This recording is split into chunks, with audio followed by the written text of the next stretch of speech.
Magandang araw po sa inyong lahat mga kababayan at welcome back dito po sa PNR at ito nga mga karibu natin, breaking news. Nako, matindi to. Soto at Tulfo nagsalita na. May binunyag PBBM Duterte. Nako. Yan mga kababayan, patungkol po rin ang ating alamin at bibigyan ng komento ngayong araw na ito. Pero bago pong lahat, kung di ka pa po nakapag-subscribe sa ating munting channel, please don't forget to subscribe at palike na rin po ng video ito. Maraming salamat po. At ito na nga, simulan na po natin to. Sawa ang bayan ko sa magnakaw ng tao.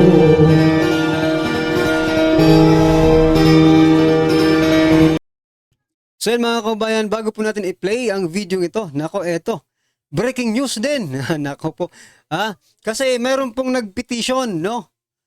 Para mag-convene ang Senado, no, para ma-continue daw nila yung impeachment trial dito po kay Vice President Sara Duterte.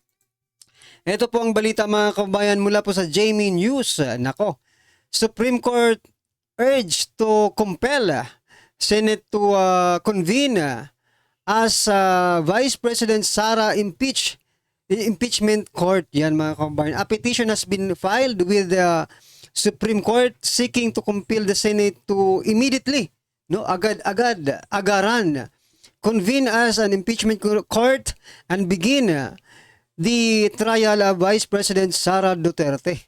No? Akala mo talaga makasalanan kasi trial, no? Well, anyway, ito po yung petition, no? In a 2022 in a 22-page petition for mandamos filed on Friday, lawyer Catalino, anong pangalan nito? Generillo, yan, Jr., argued that the Constitution does not permit the Senate to delay its duty during recess. Nako, stating that it must promptly constitute itself as an impeachment. Ito talaga, wala talaga silang magawa, no? Sabi nila, constitute itself as an impeachment court and try the Vice President. Nako. Ito na nga ba yung sinasabi ko? Huwag na natin pahabain yung istorya. What I'm trying to point out here, no? Mga kabaliktad talaga yung sinasabi nila Diba? Nung sinabi po ni Senate President Chis Escudero na after ng SONA sa July, no? After ng SONA ng President Bongbong Marcos Jr. ang pagpapatuloy ang impeachment trial na ito. But eto na nga yung sinasabi natin, lahat ng sinasabi ng administrasyong ito, kabaliktaran po ang posibleng mangyari or nangyayari, di ba? Ngayon, ito may petition na inuutusan ang Senado, no? Na bumalik agad at magtrabaho na. Dito po sa impeachment ni Vice President Sara Duterte. Kayo mga kababayan, no? Itong hirap Hindi na talaga kapanipaniwala ang gobyernong ito. Bakit? Gaya nga pong sinasabi natin lagi, kakaiba o raming kabaliktaran yung mga nangyayari, no? Pag sinabi na lang hindi, ang ibig sabihin nan yes. Pag sinabi nilang yes, ang ibig sabihin niyan no. Anong akala niyo sa... Well, anyway, bistado na naman kayo, kaya hindi na po nakakapagtaka ang mga ganito, no, mga kabayan. This is expected, no? Expected na po ito ng taong bayan sapagkat gano'n naman ang kailang ginagawa, no? Kabaliktaran sa sinasabi nila. Okay? So, kahit anong paggawin ninyo dyan, kung may kasalanan talaga. Kung wala, di ba? Kahit ilang petition pa ang gawin niyo, kahit ilang impeachment trial pa ang gawin niyo, kung may kasalanan, may kasalanan. Kung wala, wala.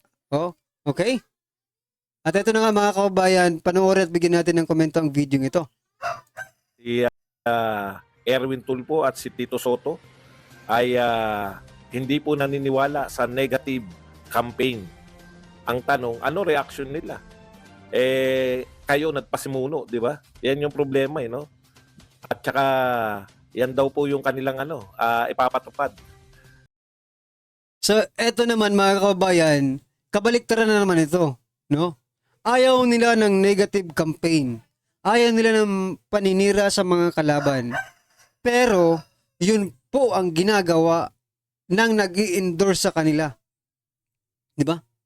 Oh, di ba? Kabaliktaran na naman. Ganito ba ang iboboto ninyo? Akas kami, hindi kami boboto sa mga ito eh. Hmm? Ganito ba ang iboboto ninyo? Ha? Puro baliktad ang sinasabi. Buti sana kung sabihin nila nga, maghihirap ang Pilipino, di ba? Pero pataas, progressing, di ba? Kaso yung sinasabi nila, nako, wala nang maghihirap na Pilipino.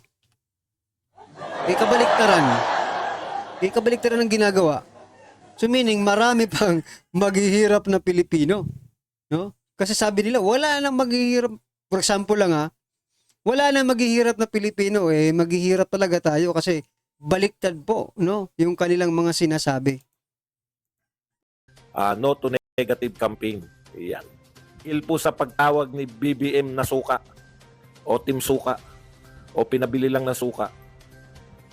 Ano reaction nila sa negative campaigning na ginagawa ni BBM? So si Attorney Vic Rodriguez sumagot diyan, 'di ba? Diyan po sa pinabili ng suka. Sabi po hindi ko lang na save, no, pero naaalala ko pa yung sinabi ni Attorney Vic Rodriguez. Siya daw nung bata pa siya, no, ay talagang or hindi bata na yata yun basta sabi niya siya ay pinabibili ng suka sa tindahan. Pero siya po ay nag-aral ng abogasya. Meaning attorney po siya. Pinabibili siya ng suka.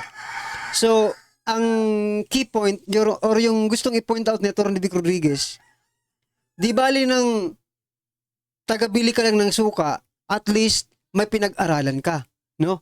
Kayo nga, hindi nga kayo tagabili ng asuka, pero wala naman kayong pinag-aralan. Wala. Oh. Yun yung tinitira. Alams na. Di ba si President Bongbong Marcos Jr. may issue na hindi siya graduate? O baka yun yung gustong tukuyin ni Attorney Vic Rodriguez, no? Tama rin naman. O siya nga na attorney, di ba? Abogado, nag-aral ng abogasya. O. Tagabili lang ng suka, di ba? Inuutusan na bumili ng suka. In many times daw, sabi maraming beses, siyang inutusan ng suka. So, di bali na pong tagabili lang ng suka, no? Ang ating magiging opisyal ng bansa, ang importante, may pinag-aralan, no? Oh, may pinag-aralan po. Kaysa naman po sa sinuka ng taong bayan, no? Tapos kinuha ng administrasyon, di ba? Parang yung ito, pasintabi po sa mga kumakain, parang yung administrasyon, parang aso, no? Kinakain yung sinuka ng iba. Ew! Ew, di ba? Oo. Sabihin nyo kung mali ako, parang ganun yung sistema ng administrasyon ito. Kasi tingnan mo yung mga kandidato nila, puro sinuka. Tapos kukunin nila. Parang kinain nila yung mga... Ew! Ito ang sagot ni Tito Soto. Hindi naman kandidato si presidente. He was merely stating facts, and that is as far as his perspective is concerned. So, facts pala para kay Soto, no?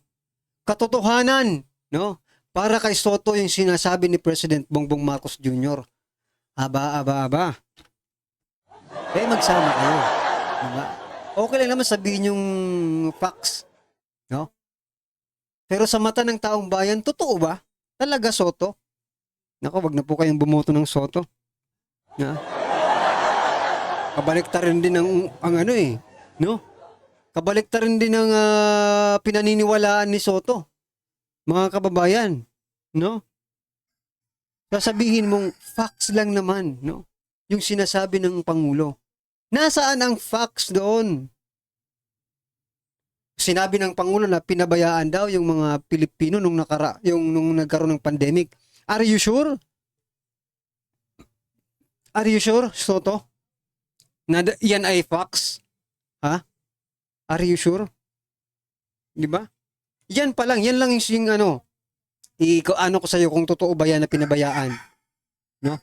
Ngayon nga, walang pandemic pero mas feel, no? Mas feeling ng taong bayan na mas pinababayaan sila ngayon. Kahit ayuda kayo ng ayuda, it doesn't matter, no? Doon sa context ng pinababayaan, no? Sige nga, ayuda kayo ng ayuda, pero yung feeling pa rin ng Pilipino, pinababayaan nyo sila. Di ba? Oh. Kasi, mas malaki pa po ang napupunta sa inyo kaysa sa mga ordinaryong Pilipino na inaayudahan ninyo. At hindi lahat ng Pilipino ay inaayudahan ninyo. That's the fact. Facts, okay. Marami. Diba? Ano ngayon, Soto? Tignan niyo po ang sinasabi ni Tito Soto, facts lang daw yung hindi po opinion Okay lang kung sabihin niya na opinion niya ng presidente. Hindi po, facts. Facts daw yan. Kaya naniniwala si Tito Soto na yung mga kalaban nila, pinabili lang na suka, binigyan na. Facts yun. He was merely stating facts. Naniniwala si Tito Soto na nagkandamata yung ating mamamayan. Ito Tito Soto. Real talkan lang tayo, no? Kung hindi ka artista, hindi ka talaga mananalo. Sa totoo lang. Di ba? Kung hindi ito artista, hindi ito mananalo. Bakit? Kilala kasi sila. That's why, yung tao, noon. Walang choice, no? Kasi binabalandra araw-araw sa mainstream media, no? Yung pagmumukha nila. Kaya ang ordinaryong Pilipino, teka lang. Ito yung natatandaan ko no? Palagi ko itong nakikita sa Itbulaga. Diba? Sige, sabihin sa akin mga kabayan, kung hindi po ito artista, mananalo kaya ito? Naniniwala si Tito Soto na sako-sako yung binulsa, sako-sako yung ninakaw ni Duterte. So, yan pa. Sako-sako. Huwag kang magbulag-bulagan. Diyos ko naman, oo. Kung sako-sako ang binulsa ng mga Duterte, di sana, Di sana walang mga bel. Yeah? Walang ganyan. Nagkamatay sana ang mga Pilipino nung pandemya kung sako-sako ang, di ba? Nakulimbat. Wala kayong maipipintas Kayo ngayon.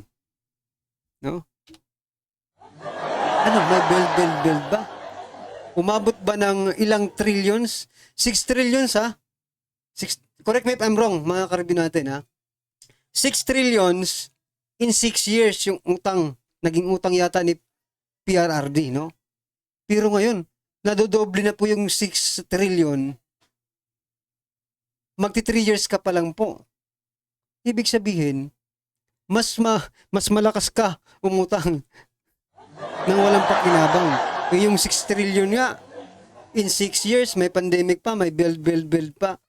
Nakikita ng taong bayan. Di ba? Nakikita. Kasi walang choice ang mainstream media kung di ipakita nila. No? Kasi hinahanap ng taong bayan yung build. Ngayon, sa panahon po ninyo, nasaan po ang almost double the budget ng past administration, kayo 3 years pa lang, di ba? Walang project, period. Di ba?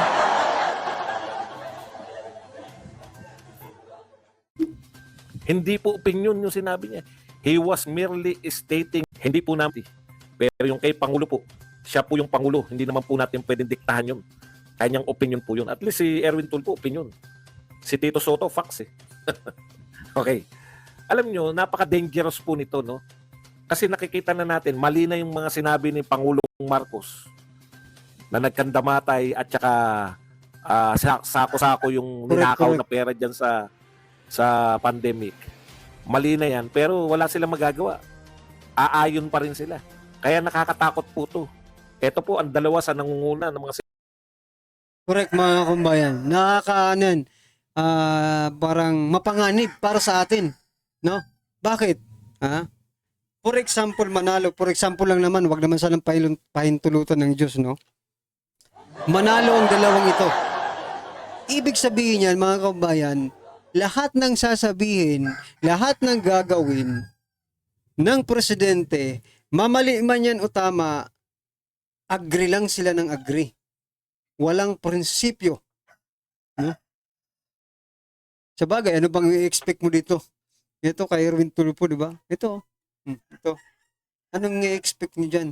Kasama nga yan ni Tambaluslos, ha?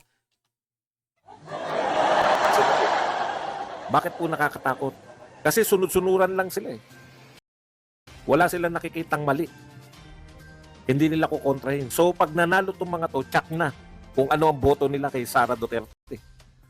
Nangangamuhan eh. Kung ano ang gusto ng amo nila. Disappointed ako kay Tito Soto. No? Kasi si Erwin, alam na natin yan eh. Amo niya si Martin Romualdez. Pero si Tito Soto, nangangamuhan ka. Oo nga, mga kababayan, no? Sayang. Anyway, kahit naman kontrahin mo ang Pangulo, ganun pa rin ang magiging desisyon, no?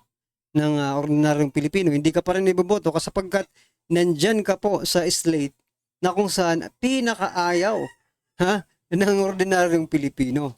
So, but then again, no, nanghihinayang lang siguro si Sir Badong Aratiles dito kay Soto kasi nung mga nakaraan, yung past administration, okay naman ito. Diba?